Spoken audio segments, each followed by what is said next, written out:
হয়, দেখিবলৈ পোৱা গৈছে সমগ্ৰ অসমতে যি প্ৰবল বৃষ্টিপাত আৰু তুষাৰ বৰষুণ শিলাবৃষ্টিয়ে সমগ্ৰ অসম জুৰিছে আৰু নাহৰকটীয়াতো আজি কেইদিনমানৰ পৰা ধাৰাসাৰ বৰষুণৰ ফলত নাহৰকটীয়া যি বুঢ়ীডিং নদী আছে এই বুঢ়ীডিং নদীৰ জলস্তৰ ক্ৰমান্বয়ে বৃদ্ধি পাবলৈ ধৰিছে আৰু তাৰ ফলত বুঢ়ীডিং নহয় দাঁতিকাষৰীয়া অঞ্চলবিলাকৰ যি ৰাইজ সেই দাঁতিকাষৰীয়া অঞ্চলৰ ৰাইজ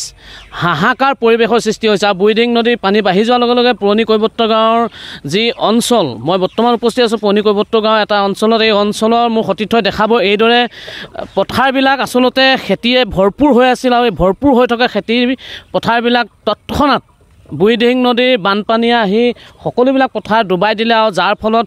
শ বিঘা মাটিত তেওঁলোকে খেতিয়কসকলে কৰা খেতি বিনষ্ট হ'ল আৰু উঠাবৰ কাৰণে কোনো ধৰণৰ ব্যৱস্থা নাথাকিলে নদীৰ সোঁতে আহি সকলোবিলাক পানী পথাৰ ডুব যোৱালে আৰু এই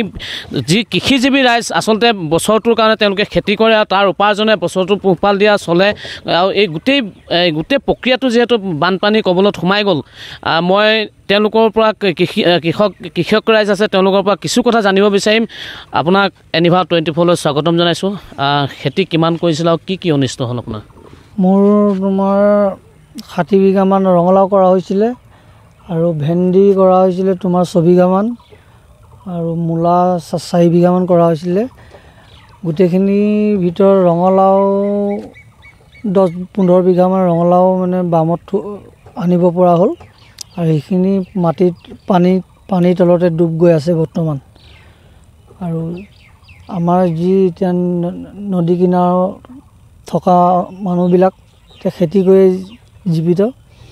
আৰু ইয়াকে থৈ যে চৰকাৰে আমাক কিবা এটা সাহায্য প্ৰদান কৰিলে আমি নথৈ সুখী হয় আচলতে ক'ব লাগিব এক আৱেগিক মুহূৰ্ত শ বিঘা 60 বিঘাকৈ তেখেতে ৰঙালাও খেতি কৰিছিল আৰু গোটেই 60 বিঘা ৰঙালাওৰ ভিতৰত কেৱল মাত্ৰ 10 বিঘা মানুহে উদ্ধাৰ কৰিব পাৰিলে পুৰঠ ৰঙালাও উদ্ধাৰ কৰিব পাৰিলে বাকী সকলোবিলাক ৰঙালাও প্ৰায় 50 বিঘা মাটিৰ ৰঙালাও খেতি বৰ্তমানলৈকে পানীত ডুব গৈ আছে অন্য এজন খেতিয়ক আছে তেখেতৰ পৰা কিছু আমি জানিব বিচাৰিম তেখেতৰ মনৰ কথা কিছু জানিব বিচাৰিম আপোনাৰ কি অনিষ্ট হৈছে আৰু কি জনাব হয় মোৰো ৰঙালাও প্ৰায় 10 বিঘামান কৰা হৈছিল তাৰে 4 বিঘামান চিঙনা হ'ল মানে তাৰে চিঙি তাত থৈ দিয়া হৈছিলে হঠাৎ অহা বানপানীয়ে মানে প্ৰায় ভালেমানখিনি তাৰ ৰঙালাও লৈ গ'ল আৰু এতিয়াও 6 বিঘামান ৰঙালাও পানীৰ তলতে সোমাই আছে চিঙি থোৱা ৰঙালাওখিনিও উটি গুচি গ'ল আচ্ছা এইটো গাঁওখন কৃষিপ্ৰধান এখন গাঁও এই গাঁওখনৰ সকলোবিলাক মানুহে প্ৰায় 80% লোকে কৃষিৰ ওপৰত নিৰ্ভৰ কৰি চলি থাকে সকলোবিলাক ৰাইজৰে